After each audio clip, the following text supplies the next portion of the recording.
Hello friends, welcome to Shiny Samayal. இன்றைக்கி நம்ம கோதுமை மாவில் சாஃப்டான டேஸ்டான பரோட்டா எப்படி பண்ணுறதுன்னு தான் பார்க்க போகிறோம். நம்ம மைதா மாவு யூஸ் பண்ணுறதுக்கு பதிலாக இந்த மாதிரி கோதுமை மாவில் பரோட்டா செய்து சாப்பிட்லாம். இது நம்ம உடம்புக்கும் ரொம்ப ஹெல்த்தியாகவும் இருக்கும். அப்படியே மைதாவையும் நம்ம அவாய்ட் பண்ணிடலாம். வீடியோக்குள்ளே போக முன்னாடி என்னோட சேனலை இது வரைக்கும் சப்ஸ்கிரைப் பண்ணாதவங்க மறக்காமல் சப்ஸ்கிரைப் பண்ணிக்கோங்க. முதல்ல பரோட்டா மாவு பிசைகிறதுக்காக நான் இன்றைக்கி ஒரு பாத்திரத்தில் கொஞ்சம் தண்ணியை லைட்டாக சூடு பண்ணி வச்சுருக்கேன். இது ரொம்ப சூடாக இருக்கக்கூடாது. நம்ம கை வச்சு பார்த்தா நம்ம கை லைட்டாக சுடுற மாதிரி இருக்கணும். அந்த அளவுக்கு மிதமான சூட்டில் தண்ணி எடுத்துக்கோங்க. அடுத்து 1 டேபிள் ஸ்பூன் பட்டர், 1/2 கப் தயிர் எடுத்துக்கோங்க. இது ஒரு முட்டை எடுத்திருக்கேன். முட்டை பிடிக்காதவங்க இன்னும் 1/2 கப் தயிர் கூட நீங்கள் எக்ஸ்ட்ரா எடுத்துக்கலாம். அப்போ தான் பரோட்டா நல்லா சாஃப்டாக கிடைக்கும். அடுத்து நான் இன்றைக்கி 2 கப் கோதுமை மாவு எடுத்திருக்கேன். இது கிட்டத்தட்ட 600 கிராம் இருக்கும். கூடவே இதில் 1/2 டேபிள் ஸ்பூன் நாட்டு சர்க்கரை, இந்த மாவுக்கு தேவையான அளவு உப்பு, நம்ம எடுத்து வச்சிருக்க 1/2 கப் தயிர்,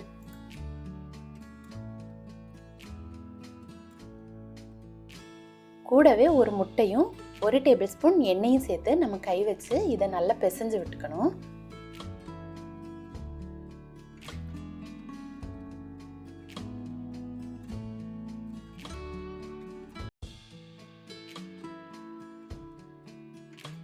பிசைஞ்சதுக்கு அப்புறமா நம்ம மிதமான சூட்டில் எடுத்து வச்சிருக்க தண்ணியை கொஞ்சம் கொஞ்சமாக சேர்த்து சப்பாத்தி மாவு பதத்துக்கு நல்லா பிசைஞ்சு எடுத்துக்கணும்.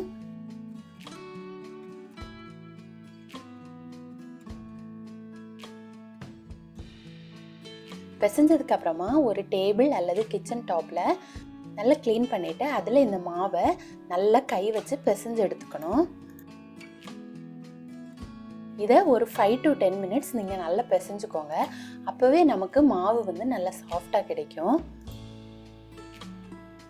இப்படியே நம்ம பிசைஞ்சிட்டு இருக்கும்போது மாவில் எந்த கிராக் எதுவுமே இல்லாமல் பார்க்குறதுக்கே ரொம்ப ஸ்மூத்தாக இருக்கும்.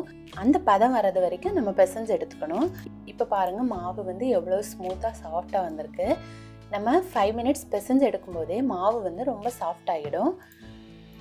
அடுத்து இதை ஒரு பாத்திரத்தில் வச்சு அதுக்கு மேலே கொஞ்சம் எண்ணெய் தடவி மாவுக்கு மேலே லைட்டாக ஈரமான துணி எடுத்து மூடி போட்டு 1 மணி நேரம் முதல் 1.5 மணி நேரம் வரை அப்படியே ஊற விடணும்.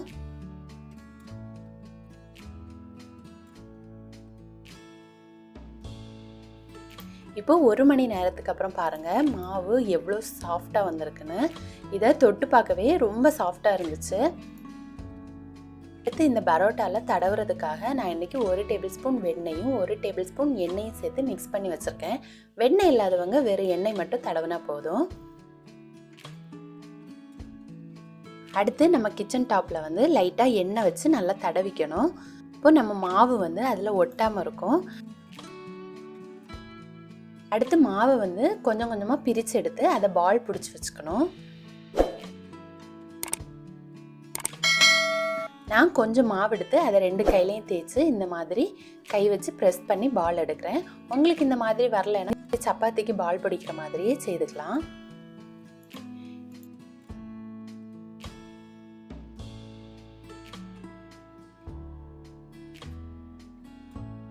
இப்போ இதே மாதிரி எல்லா உருண்டைகளையும் நம்ம பிடிச்சு வைக்கணும்.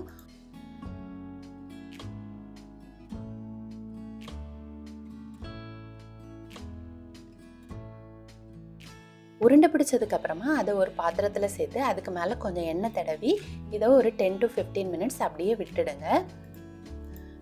அப்போ அது இன்னும் நல்லா ஊறி சாஃப்டாக இருக்கும். அடுத்து இந்த உருண்டைகளை எடுத்து நம்ம பரோட்டா பண்ண ஸ்டார்ட் பண்ணிடலாம்.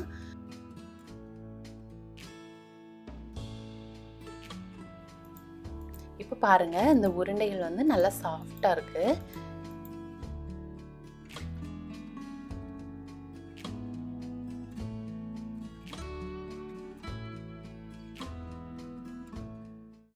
இதை நம்ம எண்ணெய் தடவின கிச்சன் டாப்பில் வச்சு சப்பாத்தி கட்டை எடுத்து நல்லா தின்னாக தேய்ச்சிக்கணும்.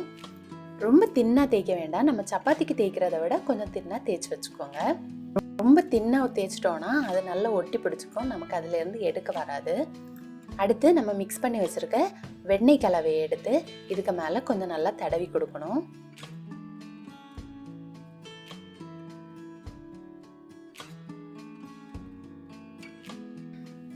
அடுத்து அந்த மாவை எடுத்து நம்ம பிளேட்டாக வரது மாதிரி நல்லா மடக்கி வச்சுக்கணும். அப்போ அந்த மாவுக்கு நடுவில் எல்லாம் கொஞ்சம் திக்காக இருக்கிற மாதிரி இருக்கும். அதுக்காக இந்த சப்பாத்தி கட்டையில் வச்சு லைட்டாக நம்ம தட்டி எடுத்தால் அது ரொம்ப தின்னாகும். தின்னானதுக்கு அப்புறமா அந்த பிளேட்ஸ் எல்லாம் மேலே இருக்கிற மாதிரி அதை நம்ம நல்லா சுற்றி எடுக்கணும். கடைசியாக வர பகுதியை நம்ம அந்த மாவுக்கு அடியில் அப்படியே விட்டுடலாம். அப்போ அந்த ரோல் வந்து அப்படியே நிற்கும். இப்போ பாருங்கள், இது பூ மாதிரி வந்திருக்கு. இதை இப்படியே ஒரு பாத்திரத்தில் வச்சு இதுக்கு மேலேயும் கொஞ்சம் எண்ணெய் தடவி இதை மூடி போட்டு வச்சுக்கலாம். அப்போ வந்து மாவு ரொம்ப சாஃப்டாகவே இருக்கும்.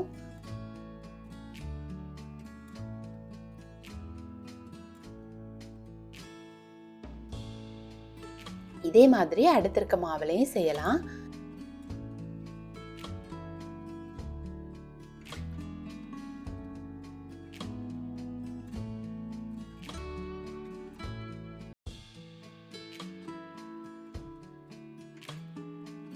இன்னும் ஒரு மெத்தடில் நம்ம மாவை அதே மாதிரி தேய்ச்சி எடுத்ததுக்கப்புறமா ஒரு கத்தி எடுத்து இந்த மாதிரி கட் பண்ணிக்கணும். ஓரத்தில் கட் பண்ணாதீங்க, அப்புறம் நமக்கு எடுக்கிறதுக்கு கஷ்டமாக இருக்கும். அதனால் ஓரத்தில் கட் பண்ணாமல் நடுவில் மட்டும் இந்த மாதிரி லைனாக கட் பண்ணி எடுத்துக்கோங்க. கட் பண்ணி எடுத்ததுக்கப்புறமா ஒவ்வொரு பிளேட்டாக எடுத்து ஒன்றுக்கு மேலே ஒன்று வச்சு நம்ம அதை மடக்கி எடுக்கணும்.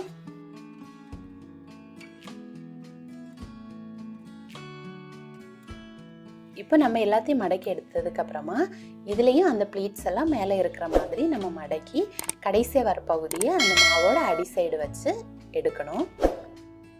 இப்போ இதுவும் ரெடி ஆகியாச்சு. இதே மாதிரி எல்லா மாவையும் ரெடி பண்ணி அதுக்கு மேலே எண்ணெய் தடவி மூடி போட்டு வச்சிடணும். எல்லா மாவையும் இந்த மாதிரி மடக்கி எடுக்கும்போது ஃபஸ்ட்டு செய்த மாவு எல்லாமே நல்லா ஊறிடும். அடுத்து அந்த மாவில் நம்ம பரோட்டா செய்திடலாம்.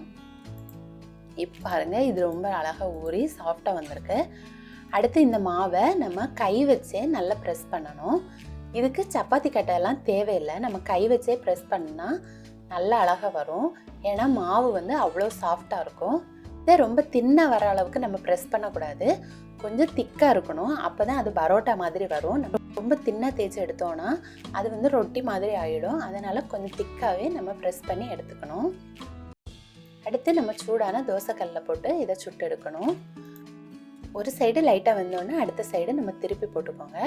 அடுத்து 2 சைடும் தேவையான அளவு எண்ணெய் விட்டு பொரிச்சுக்கோங்க. நான் கொஞ்சம் எண்ணெய் தான் சேர்க்குறேன், நீங்கள் நிறைய எண்ணெய் சேர்த்தா இன்னும் நல்லா டேஸ்ட்டாக இருக்கும். அப்பப்போ திருப்பி விட்டுக்கோங்க, இல்லைனா ஒரு சைடு மட்டும் நல்லா வெந்துடும், அடுத்த சைடு வேகாமல் இருக்கும். அதனால் அப்பப்போ திருப்பி விட்டு நல்லா ஈவனாக குக் பண்ணி எடுத்துக்கோங்க. இப்போ பாருங்கள், நமக்கு சூப்பரான பரோட்டா வந்து ரெடி ஆகிடுச்சு. இதே மாதிரி மீதி இருக்க மாவு எல்லாமே நம்ம சுட்டு எடுத்துக்கணும். கொஞ்சம் மீடியம் ஃப்ளேம்லேயே சுட்டு எடுத்துக்கோங்க.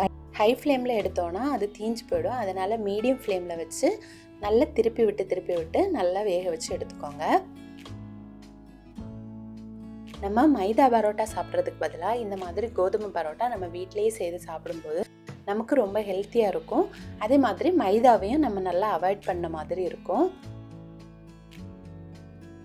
ஒரு 3-4 பரோட்டா நம்ம சுட்டு எடுத்தோன்னா இந்த மாதிரி கை வச்சு இதை நல்லா அடிக்கணும். அப்போ தான் அதில் இருக்க லேயர்ஸ் எல்லாம் நமக்கு ஃபார்ம் ஆகும்.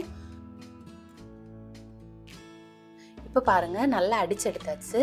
அதுக்கப்புறம் லேயர்ஸ் எல்லாம் நல்லா தெரிய ஆரம்பிக்குது.